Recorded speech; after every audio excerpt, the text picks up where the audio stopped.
अस्सलाम वालेकुम, मेरा नाम राशिद है और आज हमने कॉनकेटिनेट फार्मूला की बात करनी है कि कॉनकेटिनेट फार्मूला किस तरह से यूज़ करते हैं और उसके क्या फ़ायदे हैं।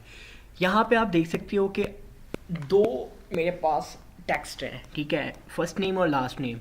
अगर हमने दो टेक्स्ट को काउंट करना है, ठीक है, दो टेक्स्ट को हमने काउंट करना है, उनको आपस में मर्ज करवाना है, तो उसके लिए कॉनकेटिनेट का फार्मूला यूज़ होता है, ठीक है, इज़ इक्वल टू कॉनकेटिनेट, ठीक है।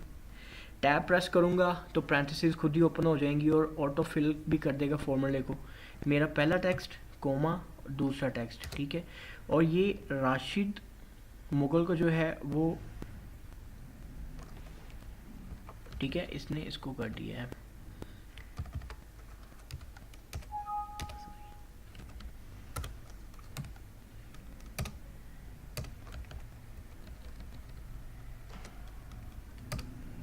ठीक है, ये इसमें स्पेस देने के लिए मैंने ये कोमा और डबल कॉर्नर में मैंने स्पेस दी है और फिर ये कोमा लगा के C7 कर दिया, तो ये उनके दरमियान में स्पेस आ गई है, ठीक है।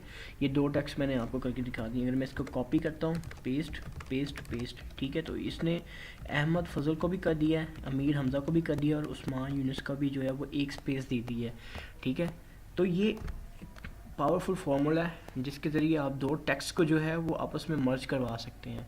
आई होप को आपको ये फार्मूला अच्छा लगा होगा, ठीक है। और मुझे अपनी फ़ीडबैक देते रहें और मेरा जो यूट्यूब चैनल है www.youtube.com/c/myetutorial पाक पे मुझे सब्सक्राइब करें, मुझे फ़ीडबैक दें।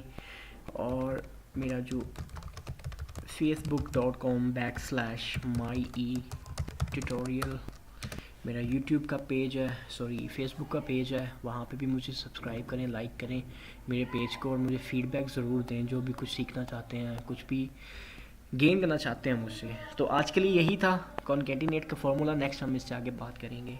शुक्रिया आपके टाइम का, थैंक यू।